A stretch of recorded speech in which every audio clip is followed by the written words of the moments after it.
시간 은혜 받으실 하나님의 말씀은 사도행전 27장 18절에서 25절의 말씀입니다. 다 같이 합독하시겠습니다. 우리가 풍랑으로 심히 애쓰다가 이튿날 사공들이 짐을 바다에 풀어버리고 사흘째 되는 날에 배의 기구를 그들의 손으로 내버리니라. 여러 날 동안 해도 별도 보이지 아니하고 큰 풍랑이 그대로 있음에 구원의 여망마저 없어졌더라. 여러 사람이 오래 먹지 못하였음에 바울이 가운데 서서 말하되, 여러분이여 내 말을 듣고 그에 대해서 떠나지 아니하여 이 타격과 손상을 면하였다면 좋을 뻔하였느니라. 내가 너희를 구원하노니 이제는 안심하라. 너희 중 아무도 생명에는 아무런 손상이 없겠고 오직 배뿐이리라. 내가 속한 바 곧 내가 섬기는 하나님의 사자가 어젯밤에 내 곁에 서서 말하되, 바울아 두려워하지 말라. 내가 가이사 앞에 서야 하겠고 또 하나님께서 너와 함께 항해하는 자를 다 내게 주셨다 하였으니, 그러므로 여러분이여 안심하라. 나는 내게 말씀하신 그대로 되리라고 하나님을 믿노라. 아멘.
할렐루야.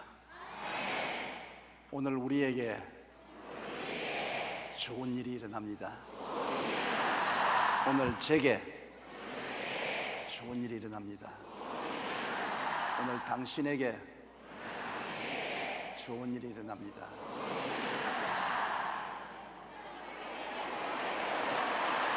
감사합니다.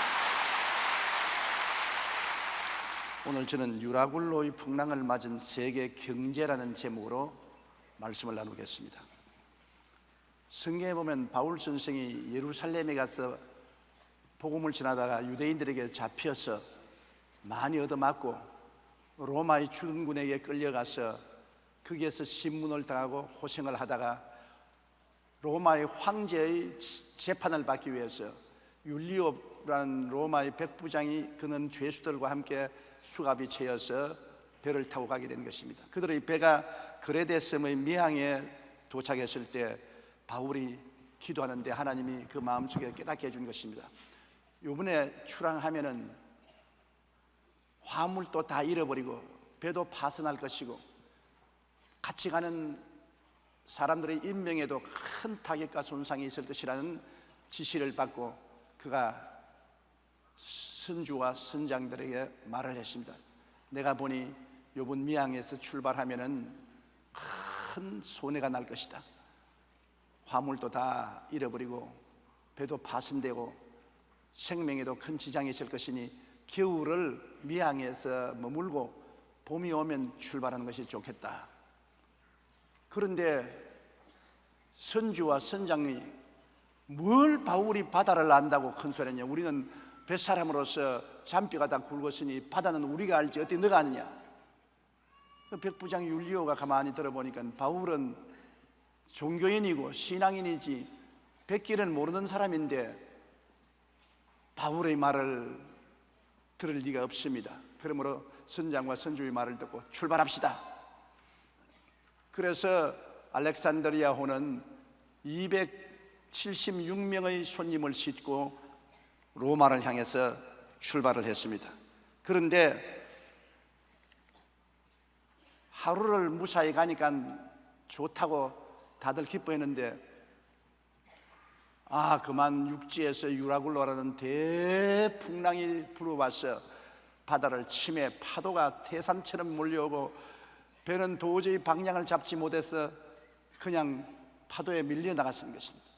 이틀째 되던 날 도저히 배가 까랑절 갔으니까 선장과 화주들이 짐을 전부 바다에 다 불어버렸었습니다. 사흘째 된 날은 얼마나 절망인지 배 기구를 다 바다에 던져버렸습니다. 배를 가볍게 해야 배가 침몰하지 않을 것이니까. 그런데 나흘째, 다섯, 여섯, 일에, 여덟에, 아홉에, 열에 계속해서 바람이 불고 폭풍우가 대작하는데 하늘에 해도 별도 보이지 않고 천지가 캄캄합니다. 사람들은 다 절망했습니다. 살 희망이 다 끊어졌습니다. 그런데 어느 날 바울이 일어나서 여러분이요, 내 말을 듣고 그레데에서 안 떠났으면 이런 고통 안 당할 것 아닌가? 그러나 이제는 안심하라. 왜냐하면 어제 저녁에 내가 속한 곧 나의 섬기는 하나님의 사자가 내게 와서 말하기를 바울아, 네가 반드시 로마의 황제 앞에 서서 심판을 받아야 되겠고 이 배에 탄 276명의 모든 사람들은 내게 주었으니 이 배는 침몰하지 않을 것이라는 보고를 받았다. 그러므로 여러분 머리털을 하나도 잃어버리지 않을 테니까 염려하지 마라. 그랬는데도 불구하고 배가 점점 육지에 가까이 다가오는 기미가 보이니까 배사공들이 배를 버리고 달아나려고 닻을 내려놓은 척하고서 구명보드를 내려놓고 타고 달아나려고 준비를 하는 것입니다. 바울이 그것을 깨닫고 율리오 백부장이 말하기를 저 사람들이 이 배를 떠나면 여러분들이 구원을 못 받는다. 그러니까 군인들이 그 구명보도의 줄을 끊어서 떠내려보내고 그랬습니다. 그러고 난 다음 바울이 서서 여러분 열 나흘 동안 먹지 못하고 토하고 뒹굴고 고통을 당했으니 이제는 안심하고 먹어도 좋다. 하나님이 여러분을 다 구원할 것이니까. 그러고서 떡을 떼서 하나님께 기도드리고 그 사람들 앞에 먹으니까 사람들이 다 따라서 먹기 시작한 것입니다. 환난과 풍파를 당하니까 배를 지휘하는 것은 선장과 선주가 아니고 죄수인 바울인 것입니다. 하나님을 의지하는 사람 말에 따라서 행동을 하는 것입니다. 그래서 다 먹고 난 다음에 배가 점점 육지에 갇혀지는 것이 물이 깊이가 달라지는 것입니다. 그래서 나중에 아침이 되어 보니까 섬이 보입니다. 그 섬에 그들이 무사히 도착해서 생명을 구원했다는 기록이 기록되어 있는 것입니다. 이를 통해서 오늘 제가 알아보고 싶은 것은 이 세상의 경제적인 유라굴로의 바람이 불어오는 것입니다. 어느 나라치고 경제적인 위기에 처하지 않은 나라가 없고 대기업, 중소기업 할 것 없이 기업의 토대가 흔들리고 경제가 곤두박질을 치고 가게가 엉망인 것입니다. 왜 이런 일이 되었느냐? 오늘날 다가온 경제적인 유라굴로는 미국에서부터 불기 시작한 것입니다. 미국에서 왜 유라굴라의 풍랑이 불기 시작한 것입니까? 미국이 국채를 국민들과 여러 나라에 많이 팔았습니다. 국채를 팔고 나니까 그 국채를 산 개인이나 나라에 이자를 매달마다 지불해야 되는데 이자가 너무 많이 나가니까 미 재무성에서 이자를 적게 물려고 미국의 대출 이자를 1%로 낮추었습니다. 여러분, 이자 돈 1%밖에 안 내면 공짜인 것입니다. 거기에다가 미국 정부는 그 기회에 서민들이 모두 다 내 집 갖도록 하는 정책을 세워서 값싼 이자로 집을 사는데 90%에서 95%까지 돈을 융자해 주었던 것입니다.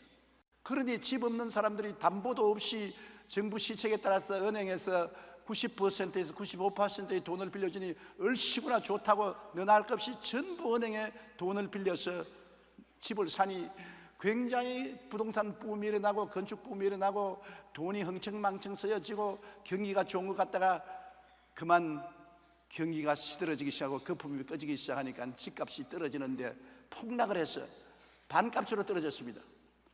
그러니 은행에 1% 이자를 주고 90%에서 95%의 빚을 내서 집을 산 사람이 은행에서 빌린 돈보다 집값이 더 떨어지거든. 그러니까 집을 포기해버립니다. 우리 집 은행에서 도로 가져가라. 은행에서 도로 받으니까 살 사람이 없어요. 그러니까 은행은 돈 다 빌려줬는데 돈은 안 갚지요. 집값이 폭락하자 월부 할부금도 이자도 안 내니까 은행이 들 것이 났습니다. 우리 한국 동포 한 사람의 예를 들어보면 은행에 돈을 빌려가지고서 13억짜리 집을 샀어요. 좋다고 그래서 할부금도 내고 이자도 내는데 13억짜리가 10억 이하로 떨어졌습니다. 은행에 빌린 돈이 13억인데 집값은 10억 이하로 떨어졌으니까 도저히 이제는 할부금을 내고 이자를 낼 이유가 없게 된 것입니다. 그래서 우리 교포도 그 집을 은행에 돌려줬습니다. 가져가라. 나는 이제 못 갚겠다. 은행이 그 집을 도로 맡았으나 살 사람이 없어요. 집값이 폭락했으니까. 그러니까 우리 교포는 그 집에서 그냥 눌러 사는 것입니다. 할부금도 안 내고 이자도 안 내고 나 죽어라, 나 배 째라 그러고 사는 겁니다. 그런 형편이에요, 미국이. 그러니까 은행은 돈을 빌려주고 돈을 못 찾으니까 은행이 텅텅 비게 된 것입니다. 은행과 보험사가 부실하게 되므로 은행이나 보험사에서 만든 금융상품이 휴지가 되었어요. 은행에서 발행하는 금융상품을 산 사람들이 그게 더 휴지가 되어버렸습니다. 그리고 사람들이 돈을 안 쓰고 소비가 위축되니까 공장이 파산하고, 공장이 파산하니까 실업자가 대거로 몰려와서 정부의 보조를 받아야 먹고 살게 된 것입니다. 그리고 증권 시장이 폭락하니까 증권을 가진 사람, 펀드를 가진 사람들이 모두 다 거지가 된 것입니다. 이런 폭풍이 미국에 불어오니까 그 여파가 중국에, 일본에, 한국에까지 미친 것입니다. 왜냐하면 중국이나 일본이나 한국이나 세계 경제국들이 모두 다 미국에 수출해서 먹고 사는 것입니다. 우리 한국은 한국의 GNP의 60%를 수출로서 먹고 사는 것입니다. 근데 미국이 경제가 덜 것이 났으니까 수입을 하지 않지 않습니까? 우리가 못 팔아먹어요. 그러니까 우리의 자동차도 못 팔아먹고 컴퓨터도 못 팔고 핸드폰도 못 팔고 되면 그 공장들이 가동을 하지 못하게 되고, 그리고 가격이 떨어지고 직장을 잃게 되고 경제적인 한파가 우리에게도 다가온 것입니다. 엄청난 한파가 미국을 통해서 유라굴라가 불어와서 이 풍랑이 온 세계를 뒤엎고 있는 것입니다. 옛날에 IMF는 뺨칠만한 것밖에 안 되는 것입니다. 왜냐하면 IMF 때는 공장이 망하니까 융자를 해주고 은행이 무너지니까 은행에 융자를 해주어서 버텼는데, 지금은 개미떼같이 많은 사람들이 집을 포기해버리니까 정부가 그 한 사람 한 사람의 빚을 다 걸머쥐고 해결해야 되니까 기가 막힌 일이지요. 그래서 하루 이틀에 해결할 수가 없는 것은 뭐 공장 수백 개, 은행 수십 개가 무너진 것이 아니라 수백만의 사람들의 집이 다 무너졌으니까 그 사람들을 다 데리고 문제를 해결하는데 시간이 안 걸릴 수가 없는 것입니다. 하루 이틀에 해결될 문제가 아니에요. 금년도에 이 유라굴라의 풍랑이 일어났으니 명년에는 해도 안 보이고 달도 안 보이고 별도 안 보이고 캄캄한 풍랑 가운데 엄청난 고통이 미국을 중심으로 해서 온 세계에 다가오고 우리 한국도 피할 수가 없을 것입니다. 경제적인 폭풍의 유라굴라를 잠재워야 되겠는데 어떻게 하면은 우리에게 다가오는 경제적인 유라굴라를 잠재우고 안 빠져 죽고 살 수가 있겠습니까? 제일 우리가 먼저 해야 될 것은 이런 어려움을 당할 때 왜 어려움이 당한지를 우리가 생각해 봐야 되는 것입니다. 아담과 하와가 왜 에덴 동산에서 쫓겨나서 어려움을 당한 것입니까? 탐욕 때문에 그런 것입니다. 자기 분수로대로 사람이면 사람으로 살지, 마귀가 선악과를 따먹으면 하나님이 된다고 하니까 왜 사람이 사람으로 살지 하나님 되려고 탐욕을 가지고 하나님 뜻을 거역해서 선악과를 따먹고 반역해서 하나님께 버림을 받고 쫓겨났는 것입니다. 탐욕이 원죄인 것입니다. 오늘날 미국에 일어난 그 유라굴라의 경제적인 폭풍도 미국 정부와 국민들의 탐욕인 것입니다. 돈 빌려놓고 난 다음에 이자 적게 내려고 이자율을 낮춘 것하고, 사람들 담보도 없이 은행 이자를 90에서 95% 빌려주어서 집 사게 하는 것은 탐욕 아닌 것입니까? 내가 능력이 없는데 얼씨구나 좋다고 욕심으로 다 사들이고 결국 무너진 것입니다. 분수에 뛰어넘는 욕심은 반드시 결과에 파멸을 가져오는 것입니다. 야고보서 1장 15절에 욕심이 잉태한 즉 죄를 낳고 죄가 장성한 즉 사망을 낳는다고 하는 것입니다. 인간들은 원래부터 타락한 그 마음이 탐욕이 있습니다. 보통 사람이 아니라 나도 탐욕에 잡힐 때가 많습니다. 구두 한 켤이 신으면 아직 안 떨어지고 좋은데 다른 사람이 멋지는 구두를 신으면 나도 지금 한번 신어야 되겠다. 그래서 아직 말짱한 구두 주고서 그 구두 사 신어요. 구두 신고 얼마 안 되면 유행이 달라서 또 다른 구두가 나오면 나 또 구두 사야 되겠다. 그러니까 나중에 구두장에 구두가 가득한 것입니다. 안 신는 구두가. 내 신기는 싫고 남 주기는 아직 아깝고 구두가 쌓이는 것이요. 우리 여성들도 보면 옷, 자기가 입던 옷 그대로 아직도 몇 년은 더 입을 수 있어도 불구하고 유행에 떨어지니까 새로운 유행의 옷을 사 입습니다. 그 다음 친구들 보니까 그보다 더 나은 옷을 사 입으니까 또 그 두 옷을 또 그 옷을 삽니다. 옷장을 열어보면 옷이 가득해요. 왜 이렇게 옷을 많이 옷장이냐? 이거 나누어 주지. 나누어 주기는 아직 너무 아깝고 내 입기는 이미 철이 늦었고 그렇게 옷이 쌓여가는 것입니다. 가방도 그래요. 가방도 우리 구역장들이 가지고 있던 가방 들고 다니는 사람 요사이 별로 없어요. 가방 들고 다니다가 철이 늦으면 그 다음에 또 무슨 가방을 사다가 경쟁적으로 가방을 사서 집에 못 쓰는 가방이 줄줄이 있어요. 30평짜리 집을 사가지고서 좋아서 절전 박수를 치고 있다가 가만히 보니까 이웃 친구들은 40평짜리가 있거든. 아유 우리도 40평 사야지. 그래서 허리를 졸라매고 애를 써서 40평을 사가 좋다고 했다가 그 다음 다른 친구 보니까 50평짜리 살고 있거든. 그래서 40평이 마음에 안 맞단 말이야. 그러니까 50평 살라고 죽을 애를 써가지고서 50평 사놓으면 그 다음엔 친구들 보니까 독립집에서 산단 말이야. 우리도 독립집에서 사는 여보, 우리 친구는 자기 독채로 사는데 이 아파트에 쓰기 무슨 생활이야. 여보 돈 좀 더 벌여 더 벌여. 밤잠을 못 자고 남편이 애를 써서 독립집을 사놓으면 그 다음에는 친구들이 콘도미니엄을 가지고 있단 말입니다. 우리도 콘도미니엄. 욕심은 한 번 나기 시작하면 끝이 없는 것입니다. 그 욕심을 채우려고 하니까 스트레스에 걸리고 마음이 불만스럽고 불행하게 짝이 없는 것입니다. 실제로 가난한 사람들은 자기 불행을 느끼지 않습니다. 가만히 제가 세계를 다녀보니까 부자 나라에 갈수록 사람들이 웃지를 않아요. 구라파나 미국의 부자 나라에 갈수록 얼굴이 대리석 같고 웃지 않아요. 그런데 인도나 방글라데시나 저 가난한 아프리카에 가면 사람들이 잘 웃어요. 너틀 웃음으로 웃어요. 왜냐하면 부자 나라에는 탐욕 때문에 긴장을 하고 스트레스를 받고 더 돈을 벌어야지, 더 잘 살아야지고 애를 쓰는데, 아직 없는 사람은 다 포기하고 난 다음 배짱 좋게 너틀 웃으면서 사는 것입니다. 그래서 사실은 기대가 크면 클수록 실망이 크고, 꼭 필요한 것 이외에는 다 버리는 것이 좋은데 그렇지 않습니다. 히브리서 13장 5절에 돈을 사랑하지 말고 있는 바를 족한 줄 알라고 했는데, 있는 바를 족한 줄 알면 행복해지는데 있는 바를 족한 줄 아는 사람이 어디 있나요? 오늘날 성공학의 대가인 데일리 카네기는 이런 말을 했습니다. 인간은 과로가 원인이 되어 죽지는 않는다. 그의 죽음의 원인은 다름 아닌 낭비와 번민 때문에 죽는다. 일을 많이 해서 죽는 것이 아니라 너무 많이 먹고 마시고, 그리고 과로를 한 것이 아니라 마음의 스트레스를 받아서 죽는다. 사람은 자신의 욕구를 채우기 위해 더 많은 돈을 벌려고 합니다. 그런데 1974년 미국 펜실바니아 대학의 경제학자인 리처드 이스트리는 돈이 행복을 가져다 주지 않는다고 발표했습니다. 그는 가난한 나라의 국민들이 가장 기본적인 생활에서 벗어나면 행복 지수가 쑥 올라가는 것을 발견했습니다. 그러나 그 이상 소득이 많아져도 그만큼 더 행복해지지 않는다는 연구 결과를 발표했습니다. 이스틀린 패러독스라고 불리는 이 보고서의 내용은 이후 사람들의 마음속에 돈과 행복은 비례하지 않는다는 것입니다. 돈이 많을수록 행복할 것 같은데 돈이 많을수록 더 불행해지고 더 스트레스를 받고 더 마음의 고통이 많다는 것입니다. 먹고 입고 마시는 문제만 해결되고 그 다음에 더 애쓰지 않은 사람들이 더 마음의 평안을 가지고 행복을 가지고 살더라는 것입니다.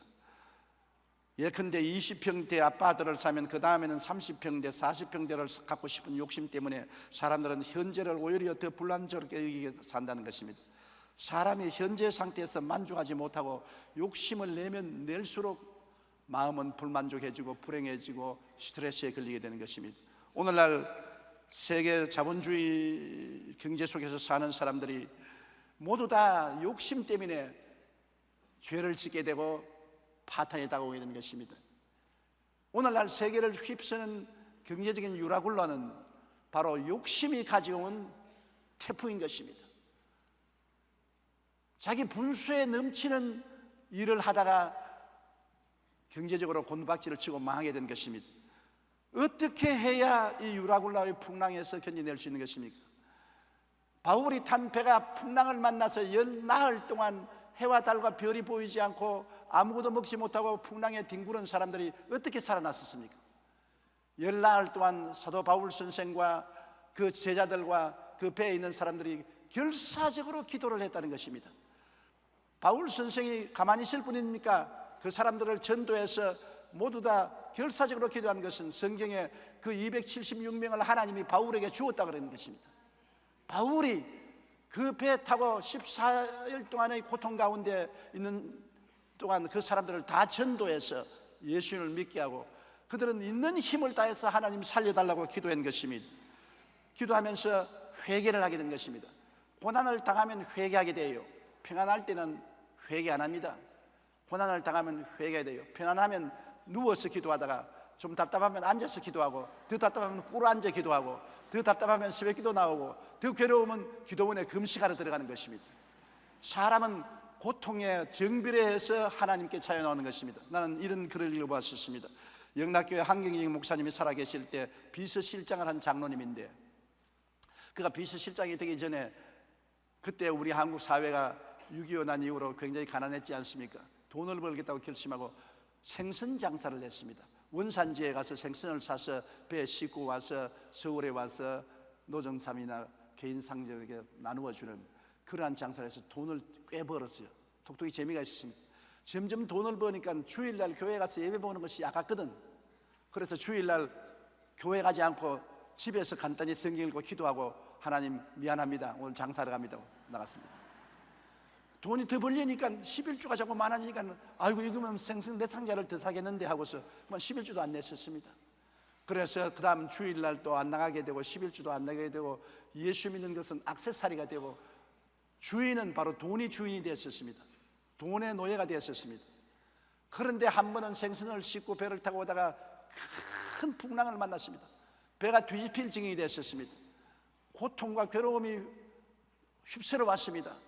그는 배 밑바닥에 출렁거리는데 뒹굴면서 엎드려 하나님, 생선도 내놓습니다. 돈도 내놓습니다. 다 내놓을 테니 목숨만 살려주십시오. 한 번만 살려주면 내가 올바르게 살겠습니다고 통곡을 하고 기도를 했더니 몇 시간 기도하고 난 다음에 풍랑이 잠잠해서 살아나고 난 다음 다 틀어버리고 교회 주일날 열심히 나오고 11조 바치고 장로가 되고 나중에 한경희 목사님 비서실장까지 되었다는 기록을 읽어본 것입니다. 풍랑 안 만났으면 지금까지도 생선장 살란지 모릅니다. 풍랑을 만났기 때문에 변화가 된 것인 것입니다. 그러므로 여러분, 이 유라굴라 이 풍랑을 만난 오늘 이 시점에 가장 중요한 것은 회개하고 기도하는 것입니다. 바울 선생이 일어나서 뭐라 했습니까? 여러 사람이 오래 먹지 못하였으며 바울이 가운데 서서 말하되 여러분이여 내 말을 듣고 그에 대해서 떠나지 아니하였으면 이 타격과 손상을 면하였더라면 좋을 뻔하였다. 하나님의 말씀을 일찌감치 들었으면 이러한 풍랑을 안 만날 것인데 사람의 욕심으로 하나님 말씀을 듣지 않아서 풍랑을 만났다고 말하는 것입니다. 그러므로 하나님 말씀을 거역한 죄를 회개해야 돼요. 내가 소식을 들으니까 요사이 미국의 교회가 꽉꽉 들어 찬다는 말을 들었습니다. 그동안에 호황 때 교회가 텅텅 비었어요. 주일날은 텅텅 비고 수요일날 저녁 예배는 문을 닫는 교회가 많은데 요사이는 수요일날 또 꽉 차고 주일날 또 줄을 서서 교회에 들어온다는 것입니다. 며칠 전에 곽선희 목사님을 만났는데 곽선희 목사님도 수요일날은 우리 한국에도 교회 교인들이 많이 안 하는데 요사이는 꽉 들어 찬다는 겁니다. 그러면 그만큼 실직자가 많고 어려움을 당한 사람이 많았기 때문에 이제는 하나님을 찾는 수가 많아지는 것입니다. 그리고 교회를 봐서는 고난당하는 것 좋지 않지 않아요. 고난당해야 교회를 찾아오지, 좋으면 놀러가고 교회를 안 찾아오기 때문인 것입니다. 그러므로 고난당할 때 우리가 고난을 이길 수 있는 것은 결사적으로 회개하고 기도하라는 것입니다. 그러고 난 다음에 자기의 정체성을 다시 확립해야 되는 것입니다. 삶의 목적과 방향이 잘못되었으면 바로 잡아야 돼요. 삶의 목적이 출세에 있고 혹은 돈에 있고 명예에 있고 지위에 있었으면 불안당하면 돈도 지위도 명예도 권세도 다 날아가게 되었으니 그것에서 중심을 옮겨서 하나님 중심으로 돌아와야 되는 것입니다. 내가 어디에 소속했느냐? 돈에 소속했느냐? 지위나 명예나 권세나 세상 쾌락에 소속했느냐? 하나님께 속했느냐? 다시 한번 고난당하면 그것을 생각해 볼 때가 온 것입니다. 우리는 세상과 마귀에 속하든지 하나님과 우리 주 예수님께 속하든지 둘 중에 하나밖에 없는 것은 중간 상태는 없습니다. 고난당하면 예수 그리스도를 의지하고 하나님께 부르짖어 기도하게 되므로 우리의 정체성이 확립되어야 되는 것입니다. 사도행전 27장 23절에 바울은 내가 속한 바 곧 내가 섬기는 하나님의 사자가 어젯밤에 내 곁에 와서 말하였다는 것입니다. 바울은 자기가 어디에 속한 것을 알고 있었습니다. 세상에 속하지 않았습니다. 마귀에 속하지 않았었습니다. 하나님께 속하고 그는 돈을 섬기거나 세상을 섬기지 아니하고 내가 하나님을 섬긴다고 말하는 것입니다. 이게 중요한 것입니다. 내가 하나님께 속하고 내가 하나님을 섬기기 위해서 돈도 벌고 하나님 섬기기 위해서 지위도 있고 명예도 있고 권세도 있어도 다 하나님을 섬기기 위한 목적이 되어야지, 하나님을 섬기지 않고 하나님이 내가 잘 먹고 잘 입고 잘 살고 출세하는 수단으로 삼으면 안 되는 것입니다. 하나님을 이용해 가지고서 돈도 벌고 하나님을 이용해서 지위와 명예와 권세와 쾌락도 얻으려고 하면 잘못 생각한 것입니다. 그러므로 풍랑을 만나면 삶의 목적과 방향을 올바르게 재정비해야 되는 것입니다. 바울 선생의 말을 들은 그 모든 사람들은 바울 선생의 말에 머리를 끄덕거렸습니다. 배는 출렁거리고 바람은 부는데 바울이 당신들 어디에 속했어? 나는 하나님께 속했어. 당신들은 어디에 속했어? 하나님께 속하지 않은 그들은 불안과 공포와 좌절과 절망에 떨었습니다. 바울만 떨지 않았지 다 떨었어요. 왜냐하면 천지와 만물을 지은 하나님께 속한 바울은 살든지 죽든지 나는 하나님의 것이다, 하나님이 뜻이면 살고 하나님이 뜻이면 죽어도 천당 가니까 두렵지 않다고 했지만 하나님을 모르고 세상에 속한 사람들은 풍랑이 일어 배가 뒤집어지면 자기도 세상도 다 날아가 버리고 마는 것이니까 좌절과 절망할 수밖에 없지요. 그러므로 우리가 어디에 소속해 있는 것을 알아야 되고 누구를 섬기는지 알아야 되는 것입니다. 우리의 삶에 우리가 하나님이 중심에 서서 하나님을 섬기며 살아야지요. 하나님을 이용해서 나를 섬기면 안 되는 것입니다. 사람들은 자기를 섬기는 사람이 많습니다. 자기가 우상이 되어서 기도도 자기 섬기기 위해서 하고, 찬송도 자기 섬기기 위해서 하고, 믿음도 자기 섬기기 위해서 하는 사람들이 많습니다. 왜? 자기에게 유익을 주기 위해서 하나님을 이용하려고. 잘못된 것을 섬깁니다. 자기를 우상화하는 사람들이 많습니다. 환난이 당하면 자기라는 것이 산산조각이 나지 않아요. 잘못된 섬김을 돌이켜서 하나님을 섬겨야 되는 것입니다. 돈을 버는 것도 하나님 섬기기 위해서, 좋은 집을 사는 것도 하나님 모시기 위해서, 지위와 명예를 얻는 것도 하나님께 영광을 돌리기 위해서 하나님 중심에 써야 되는 것입니다. 하나님은 외모를 보지 않고 중심을 보는 하나님이기 때문에 이러한 변화가 일어나야 하나님의 기적이 일어나는 것입니다. 그리고 이 풍랑에서 벗어나기 위해서는 마음을 긍정적으로 가지고 희망을 가져야 되는 것입니다. 풍랑이 다가온다고 이제 우리는 다 죽었다, 우리는 다 망한다, 우리는 절단이다, 이제는 희망을 잃어버렸다, 이렇게 되면 안 되는 것입니다. 부정적이 되면 안 돼요.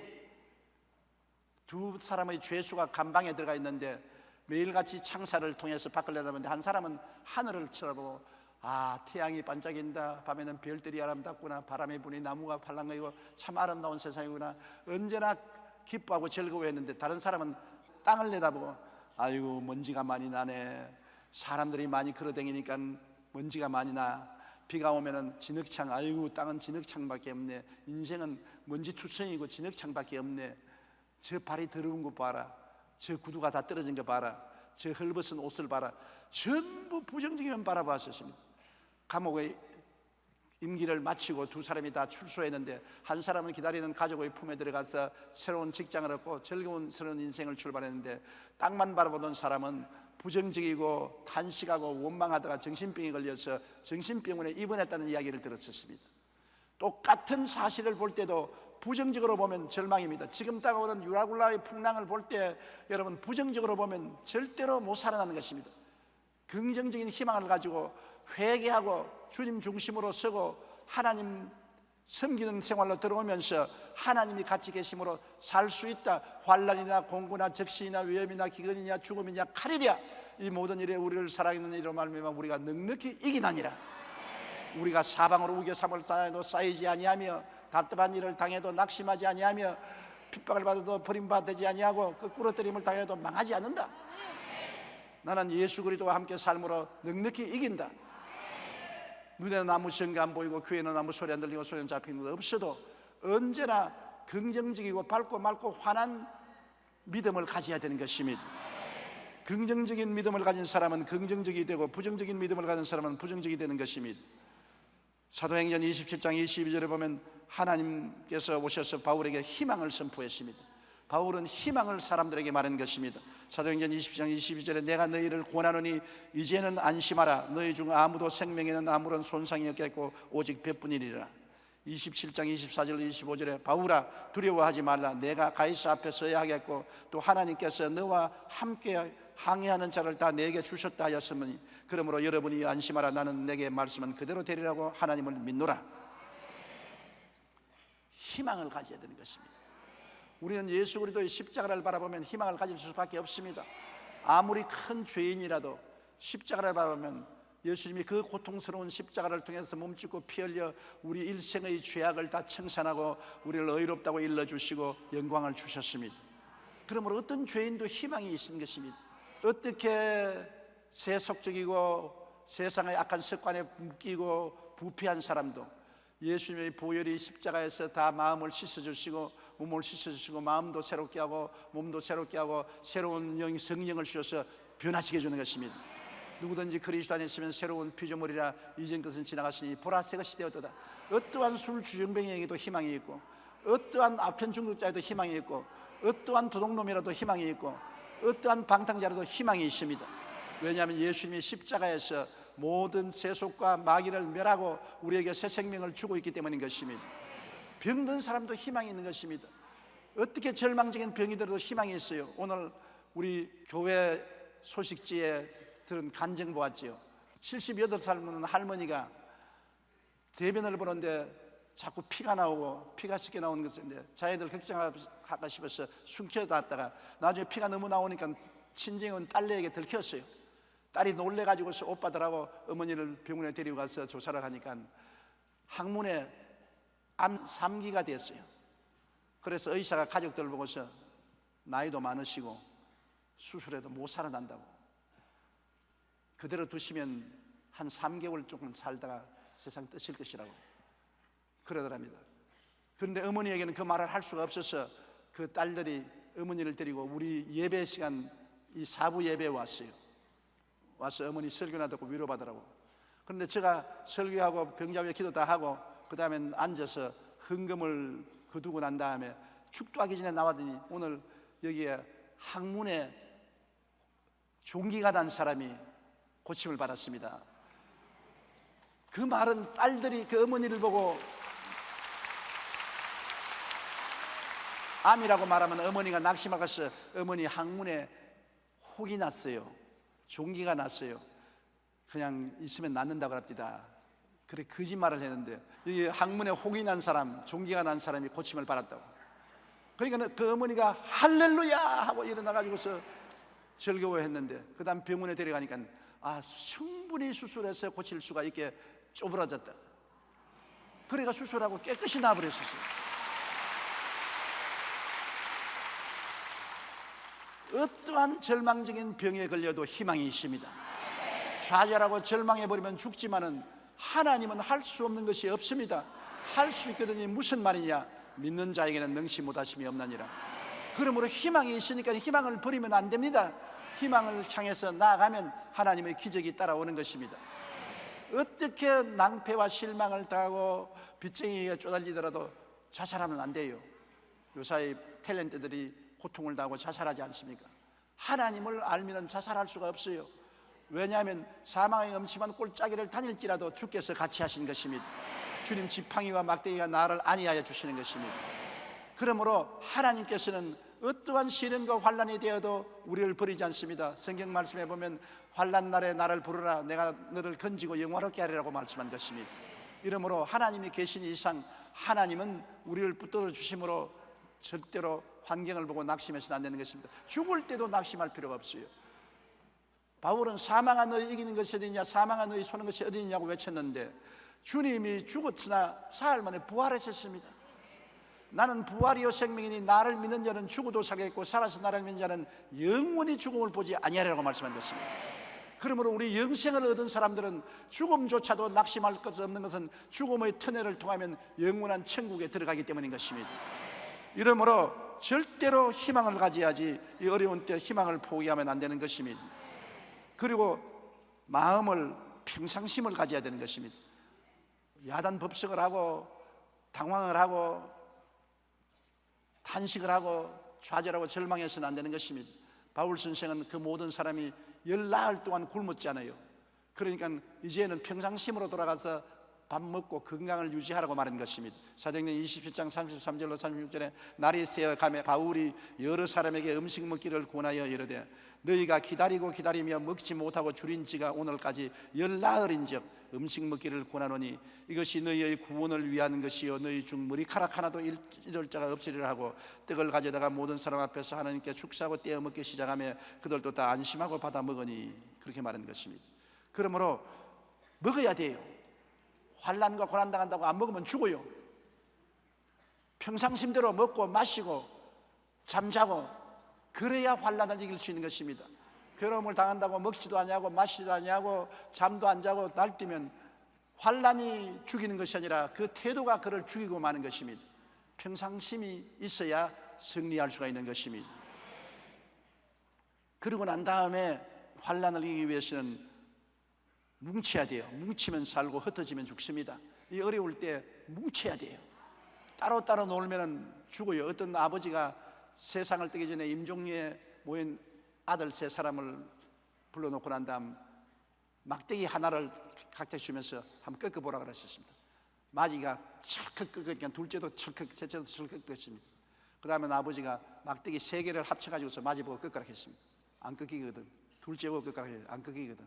셋째도 못 끊거든. 그냥 아버지가 뭐라 그랬습니까? 너희 한 사람이 나가면 끊긴다. 세 사람이 뭉치면 이 세상에서 너희를 끊을 자가 없다. 내가 죽으면서 너희에게 다른 것은 나눠주지 못했지만은 이 유언을 남길 게 아니라 꼭 형제간에 하나가 되어 살아라. 그러면은 너희들 끊을 자가 없다고 말한 것입니다. 전도서 4장 12절 우리 다 같이 읽어보십시다.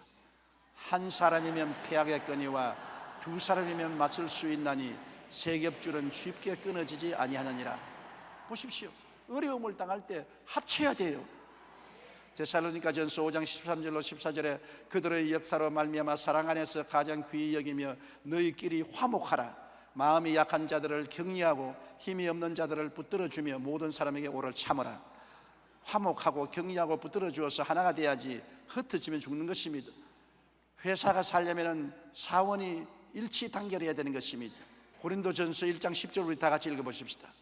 형제들아 내가 우리 주 예수 그리스도의 이름으로 너희를 권하노니 모두가 같은 말을 하고 너희 가운데 분쟁이 없이 같은 마음과 같은 뜻으로 온전히 합하라. 보십시오. 어려울 때는 말도 같은 말을 하고 마음도 같은 마음을 가지고 뜻도 같이 하라는 것입니다. 합쳐야 되는 것입니다. 합치면 살고 흩어지면 죽습니다. 우리 아버님이 우리가 어릴 때 늘 해주신 말씀이 있었습니다. 그것이 아버지가 졸탁동시라는 말을 했습니다. 한자어로. 졸탁동시가 뭐냐면은 암탉이 병아리가 알을 품고 있다가 알을 품고 난 다음에 알이 나오게 되면 귀를 딱 기울이고 있으면 톡톡톡 하고 병아리가 알 안에서 찍습니다. 찍는 소리 들으면 어미가 바깥에서 확확확 찍어서 병아리를 깨어 나오는 것입니다. 그러므로 안에서 톡톡톡 하면 밖에서 확확확 찍어서 껍질을 벗기고 새끼가 태어난다. 졸탁동시라고. 그렇게 아버님이 늘 말씀하시면서 서로 뜻이 맞아야 일이 되지 뜻이 안 맞으면 안 된다. 그런 말을 하는 것을 들었는데 여러분 오늘날 우리 한국이 어려운 시대에 살아나게 되면 대개 회사에 큰 회사나 작은 회사나 회사주나 노조원들이 마음이 합쳐야 돼요. 가족만 마음이 합치는 게 아니라 회사에서도 마음을 합쳐서 단결하면 살아갈 수 있어요. 허리띠를 묶고 새로 출발하는 기분으로 서면 살 수가 있는 것입니다. 아모스 5장 24절에 오직 정의를 물같이 공의를 마르지 않은 강같이 흐르게 하라.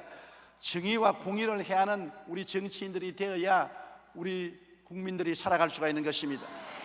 그러므로 지도자는 분명한 희망과 꿈을 제시해야 국민이 안심할 수 있는 것입니다. 욥기 11장 18절 우리 다 같이 한번 읽어보십시다. 내가 희망이 있으므로 안전할 것이며 두루 살펴보고 평안히 쉬리라.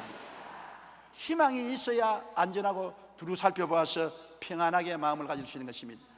우리가 아무리 어려운 폭풍우를 당하고 경제적인 고통에 빠졌을지라도 지도자가 우리에게 꿈을 심게 해주고 평안을 주면은 우리는 능히 이겨나갈 수가 있는 것입니다. 그러므로 우리 대통령이 확실한 꿈과 비전을 국민에게 줄 수 있도록 여러분 매일 기도할 때 함께 기도해 주시기를 바랍니다. 그래야 우리가 다 같이 살아갈 수가 있게 되는 것입니다. 유라굴라의 풍랑이 우리에게 큰 재앙으로 오는 것 같지만은 우리가 잘만 대처하면 이것이 오히려 큰 축복으로 변화되는 것입니다.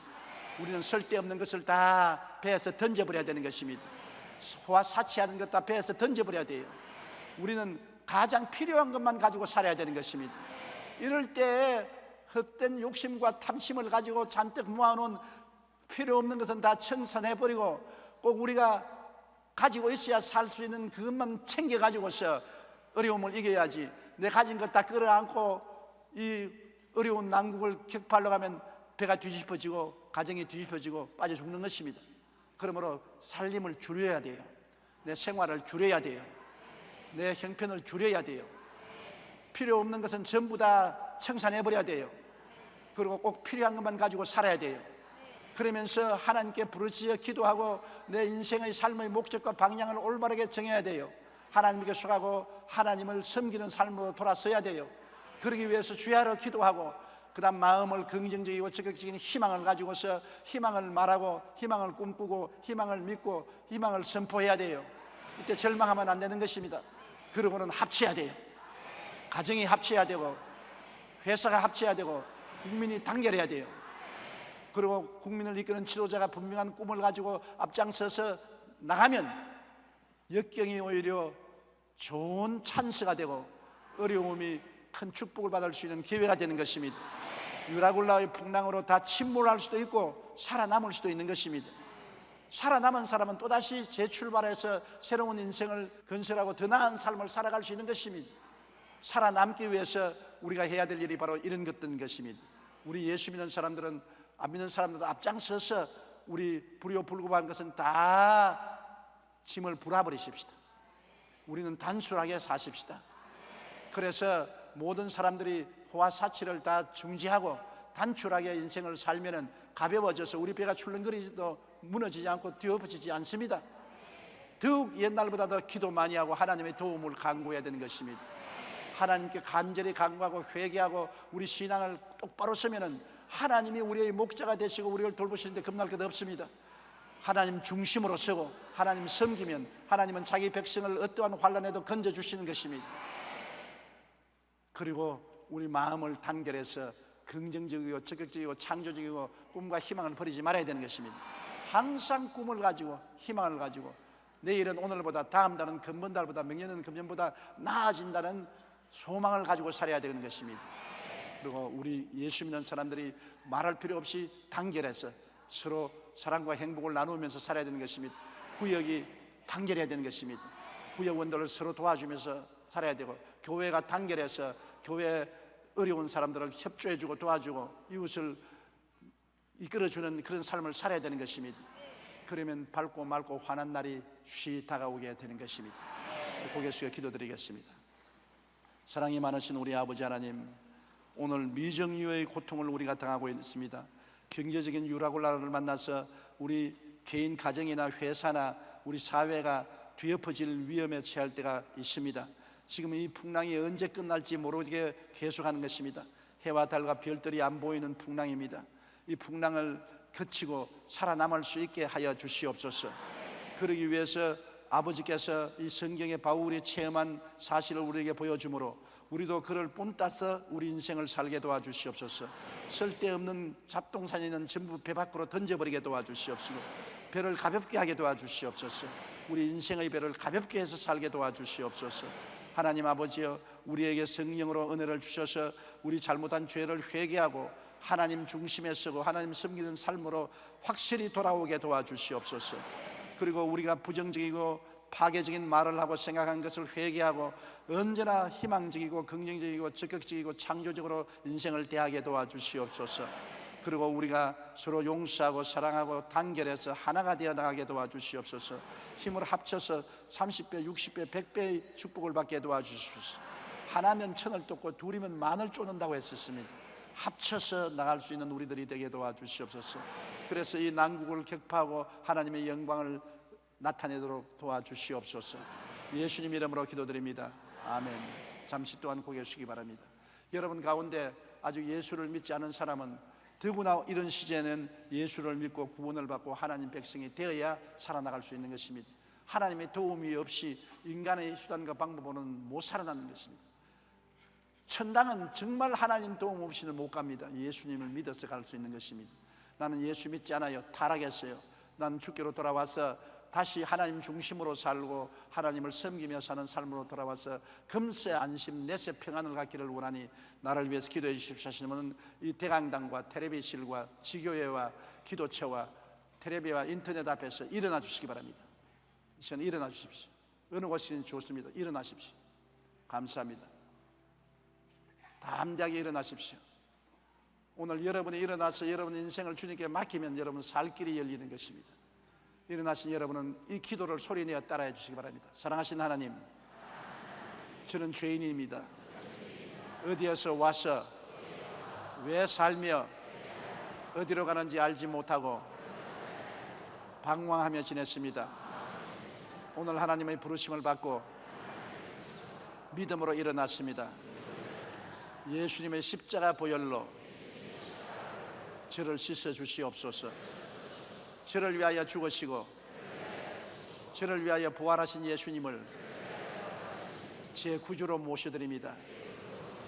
지금부터 영원토록 주님과 함께 살겠습니다. 하나님은 내 아버지가 되셨습니다. 예수님은 나의 구주가 되셨습니다. 저는 하나님의 자녀가 되었습니다. 저를 구원해 주시니 감사합니다. 예수님 이름으로 기도드립니다. 아멘. 주님의 이름으로 축복합니다. 하나님께서 여러분을 받아주셨습니다. 결심 카드를 제가 연보함에 넣어주시고 예배가 필요한 후에 환영회에 꼭 출석하시기 바랍니다. 여러분 오늘 주여 한번 부르고 우리 통성으로 잠시 동안 기도하십시다. 주여, 사랑이 많으신 우리 아버지 하나님, 은총과 사랑을 감사합니다. 우리가 천지와 만물을 지으신 하나님을 아버지로 모시고 아버지를 섬기기 위해서 살 수 있도록 해주신 것을 감사합니다. 그 나라와 그 일을 먼저 구하고 이 모든 것이 되어질 줄 믿을 수 있게 해주심을 감사합니다. 이 경제적인 유라굴라의 풍랑을 만났을 때 회개하고 주님께로 돌아오게 도와주시옵소서. 우리 잘못을 다 회개하고 돌이켜서 주님 중심으로 서게 도와주시옵시고 하나님을 따라 사는 우리들이 되게 도와주시옵소서. 하나님의 기적이 일어나게 도와주시옵소서. 성령이여 임하여 주시고 축복을 주시고 하나님의 역사가 나타나게 하여 주시옵소서. 할렐루야. 예수님 이름으로 기도합니다. 몸이 아프시면 아픈 데 손을 얹으시고 그 외에는 가슴에 손을 얹으시기 바랍니다. 전능하신 하나님 우리 아버지, 우리 가운데 성령으로 와 계심을 감사합니다. 우리는 하나님의 말씀을 믿습니다. 믿는 자들에게 이런 표적이 따르리니 병든 자에게 손을 얹은즉 나으리라고 말씀하셨습니다. 그러므로 예수 이름으로 아픈 데 손을 얹고 주를 앙망하오니 주의 기사와 이적이 나타나게 도와주시옵시고 모든 질병이 다 사라지게 도와주시옵시고 모든 고통이 치료받게 도와주시옵시고 치료와 건강이 다가오게 도와주시옵소서. 모든 질병과 고통은 떠나갈지어다.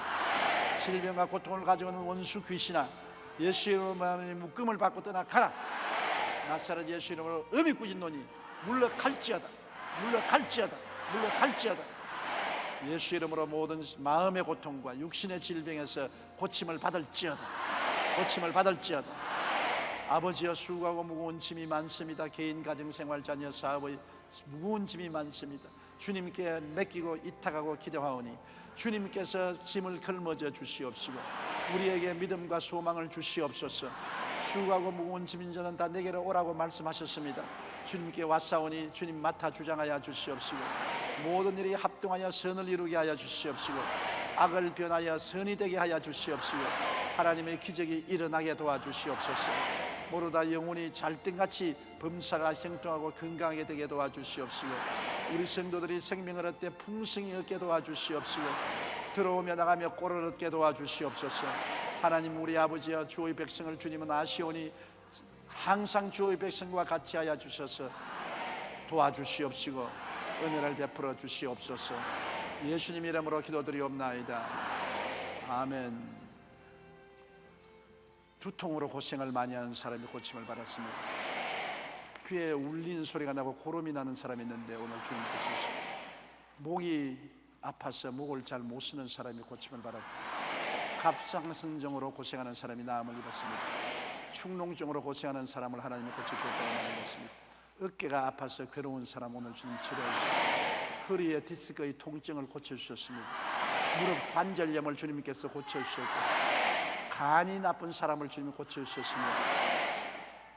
폐가 나빠서 기침을 자꾸 하는 사람이 고침을 받았습니다. 피부에 염증이 있는 사람이 고침을 받았습니다. 변비가 심해서 굉장히 고통을 당하는 사람을 주님께서 고쳐주셨습니다. 유방암으로 고생하는 사람을 주님께서 낫게 해주셨습니다. 발에 무좀이 낫지 않고 고생하는 사람 오늘 주님께서 고쳐주셨습니다. 할렐루야, 할렐루야, 할렐루야, 할렐루야. 마음이 굉장히 어지럽고 고통스러운 사람이 있는데 평안으로 주님 채워주십니다. 할렐루야, 할렐루야. 주께서 성령으로 여러분에게 복을 주십니다. 성령을 힘껏 모셔드리시기 바랍니다. 이제는 우리 주 예수 그리스도의 무한하신 은혜와 아버지 하나님의 영원하신 사랑과 보혜사 성령님 함께 계시고 내주하시고 충만케 하시고 인도하심이 성회에 출석한 성도 개인 가정 생활 자녀 위에 항상 함께 계실지어다. 아멘.